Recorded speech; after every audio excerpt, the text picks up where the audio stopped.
We had a murder-suicide involving one of our own deputies several years ago.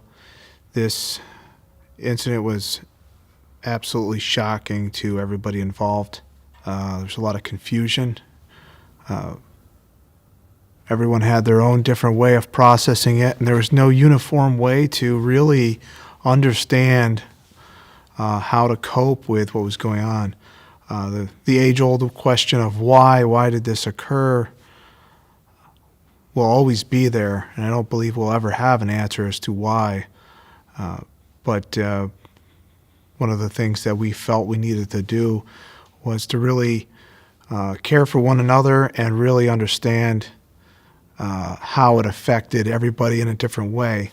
After the murder-suicide had occurred, one of the things that we did at our local level, our local union leadership contacted POAM. We requested to deploy POAM's Lifeline. When I first made the call to POAM Lifeline, I didn't know what to expect. This was way out of our league. This was something we had never dealt with before. There's no real way to really prepare for this, and we were doing everything that we can to reach out to make sure we were doing what we can for our members and learning in the process. I remember speaking to the police psychologist and contacting the crisis team, and we developed a really valuable plan to set up a debriefing and a meeting with several members who knew this individual and several members who were peripherally affected by this, and we set up a very good program to help cope with the incident and help understand the effects that everyone was feeling internally, and how everyone was decompressing and how everyone was processing the event.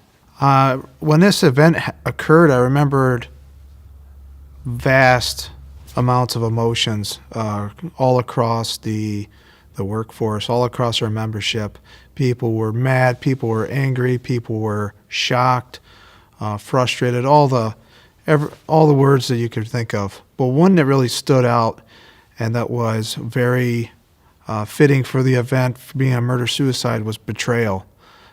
I remember talking to several people who felt absolute betrayal because this isn't who we are as a profession.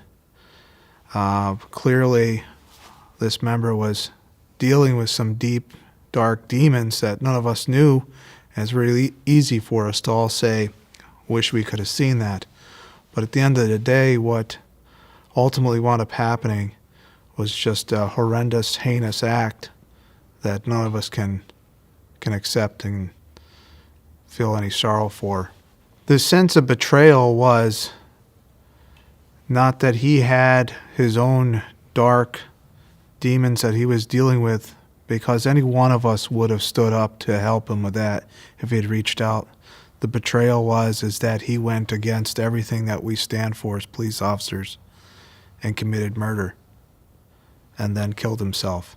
One of the things that I recall being very frustrating for everyone was that we all felt that we were cheated out of an opportunity to really have this open dialogue with him, to maybe help him along his way before he went to those extreme lengths.